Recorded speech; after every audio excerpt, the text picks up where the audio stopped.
Most men will live and die without ever meeting themselves. They will drift through life half awake, comforted by screens, numbed by noise, proud of their distractions. They chase small pleasures to escape the silence that would expose how hollow they've become. You see it everywhere, in the glazed eyes staring at blue light, in the endless scrolling that replaces purpose. Comfort has become their cage, and they call it freedom. But strength is never given. It is earned in the dark when no one applauds. It is carved from the moments when everything in you wants to quit, and something quiet inside says not yet. Every man faces that crossroads: stay soft or become something else. History doesn't remember the comfortable. It remembers the men who chose suffering over safety, truth over illusion. The ones who woke up before dawn, bleeding, broken, but still rose again. Because they understood, life doesn't owe you peace. It offers you pain and asks, what will you do with it? The weak look for ease. The strong look for edges. And when a man stops seeking comfort, he starts seeking himself.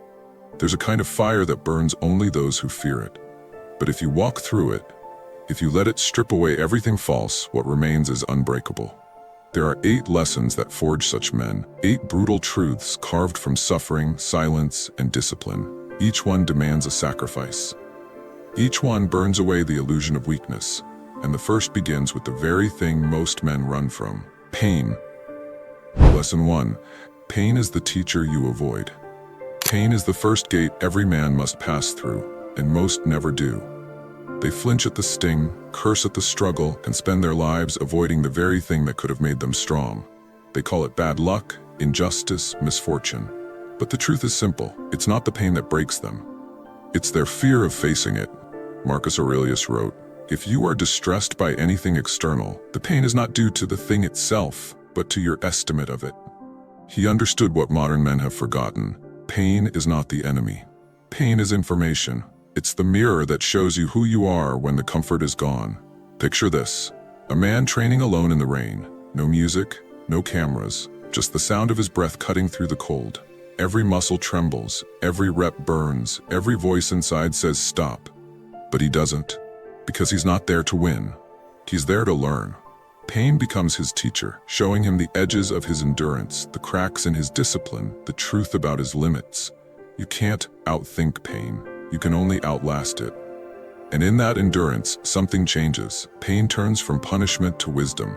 It strips away weakness, ego, and noise until only what's real remains. The world runs from pain because it reveals what's false. The few who chase it, who embrace it, become unbreakable. So the question isn't how do you avoid pain? The real question is, what kind of man do you become when it finds you? And it will find you. Because the next enemy doesn't wear armor, it wears a smile. Comfort. Lesson 2. Comfort is the silent killer. Comfort, it looks harmless. It whispers in your ear, you've earned a break. It tells you that rest is peace, that ease is happiness. And slowly, without ever realizing it, you stop growing, you stop reaching, you stop fighting. The modern world is built to keep men soft. Every scroll gives a hit of dopamine. Every click offers distraction. Every comfort steals a piece of your edge. You don't need courage to survive anymore. Just Wi-Fi, a couch, and a reason to avoid yourself. But the price of that comfort is your strength. Every moment spent chasing pleasure dulls the blade of your will. The Stoics warned against this long ago. They practiced voluntary hardship, fasting to master hunger, enduring the cold to master the body, choosing simplicity to free the mind. Because they knew what comfort hides, it weakens the spirit. Epictetus said, the greater the difficulty, the more glory in surmounting it. He didn't mean seek pain for its own sake. He meant that struggle purifies. It reminds you that life is supposed to test you, not entertain you. A warrior without battle becomes restless. His instincts decay, his purpose dissolves. And that's what comfort does. It kills you quietly. It doesn't take your life, it takes your fire. So choose the harder road. Wake before you want to. Lift when you're tired. Sit in silence when the world screams for attention. Each act of discomfort is an act of rebellion against decay. Because comfort may promise safety, but only challenge builds the man who can face what's coming. And soon, you'll face something worse than ease. Something that looks like strength, but hides the deadliest illusion of all, motivation. Lesson 3. Discipline over motivation. Motivation is a spark, bright, loud, fleeting. It burns hot for a moment and then dies in the wind. Discipline is the fire that never goes out. It's not exciting, it's not pretty, but it's what keeps a man alive when the spark is gone. Most men wait for motivation, that surge of energy, that perfect mood, that right time. But the truth is, the right time never comes. The Stoics taught, control what you can, endure what you must. Discipline is that control, the quiet decision to act, even when everything inside screams not to. Picture a soldier sharpening his blade at dawn. The air is cold, his hands are numb, he's done this 1,000 times. He doesn't do it because it's thrilling, he does it because if the moment of battle comes, dull steel means death. Discipline is the same. Every act of consistency, every small victory against laziness, it sharpens you for the war ahead. Motivation feeds on emotion. Discipline ignores it. Motivation asks, do I feel ready? Discipline answers, it doesn't matter. The men who build unshakable lives don't chase feelings, they build habits. They move when it's inconvenient. They stay steady when others collapse. Because discipline isn't about passion, it's about promise. And every day you show up when you don't want to, you remind the universe, I'm still here, I'm not done. When motivation fades, discipline remains. And through that repetition, a man discovers something deeper than drive. He finds purpose. But purpose demands another test. Because once you begin to rise, something darker appears, not outside you, but within, the mirror that reveals your greatest enemy, yourself.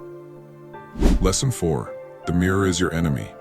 Every man loves to think he's honest until he stands alone in front of the mirror. That's where the lies begin, the excuses, the soft justifications. I'll start tomorrow, it's not my fault, I've done enough. Those words rot potential faster than failure ever could. The mirror doesn't lie, but the mind does.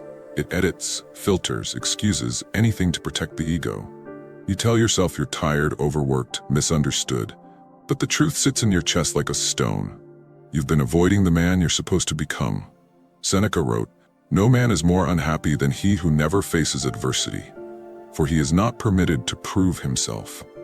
Adversity doesn't just test your body, it tests your honesty. When you fail, do you learn or justify? When you stumble, do you rise or point fingers?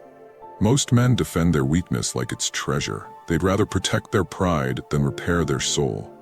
Brutal self-honesty is a kind of violence. It cuts away delusion. It leaves you exposed, naked before your own potential.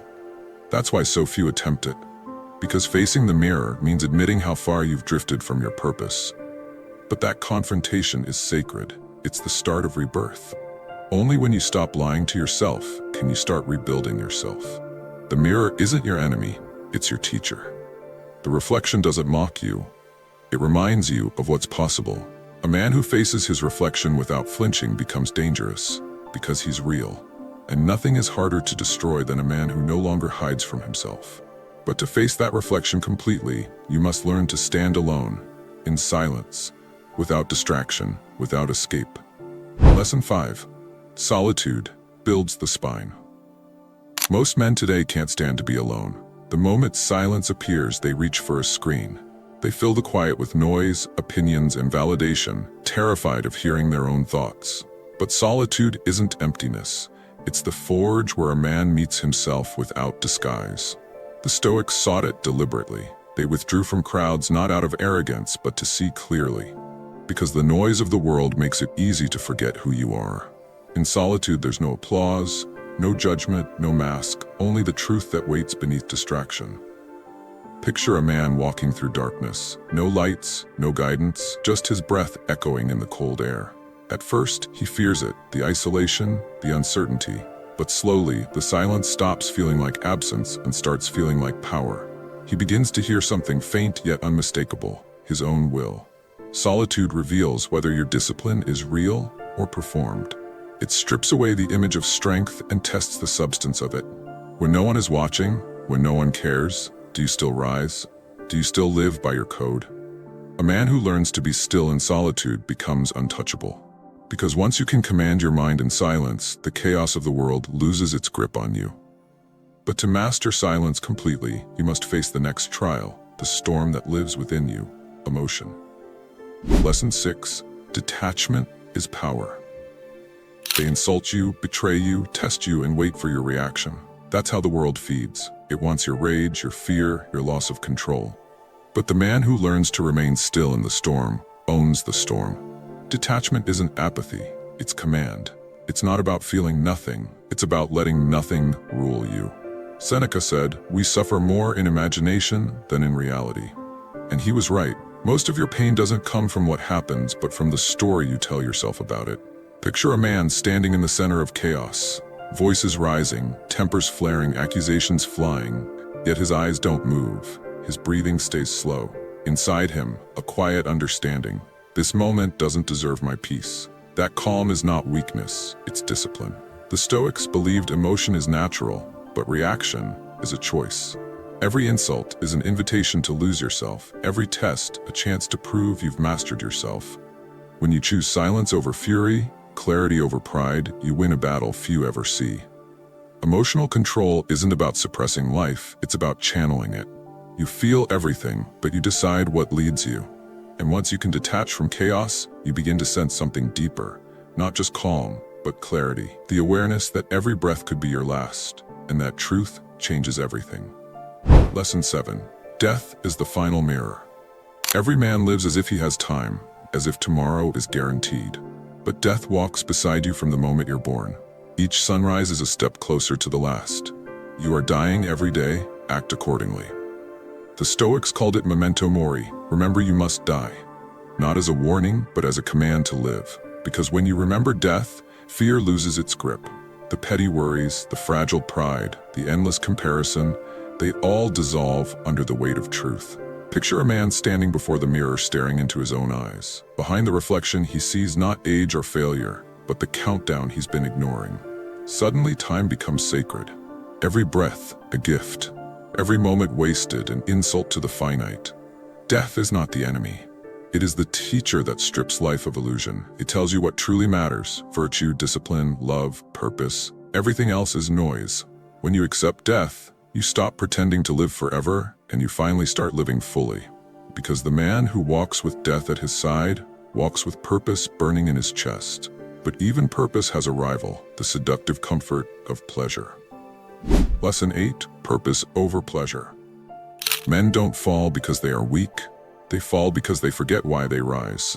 Pleasure is the quiet thief of purpose.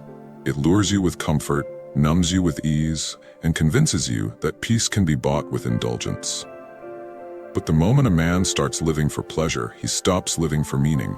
Every distraction is a test. Every temptation asks one question: will you serve comfort, or will you serve purpose? The Stoics chose purpose, not for glory, but for alignment with truth. They understood that pain is inevitable, but suffering is optional when it serves a higher aim. When you live for pleasure, pain defeats you. You resent it, you curse it, you run. But when you live for purpose, pain becomes fuel. Every hardship becomes sacred. Every trial becomes proof that your path matters. A man without purpose chases moments. A man with purpose builds eternity.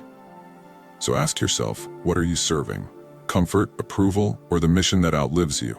Because once purpose takes hold, pleasure loses its power. And from that moment on, the man who once drifted begins to forge his destiny.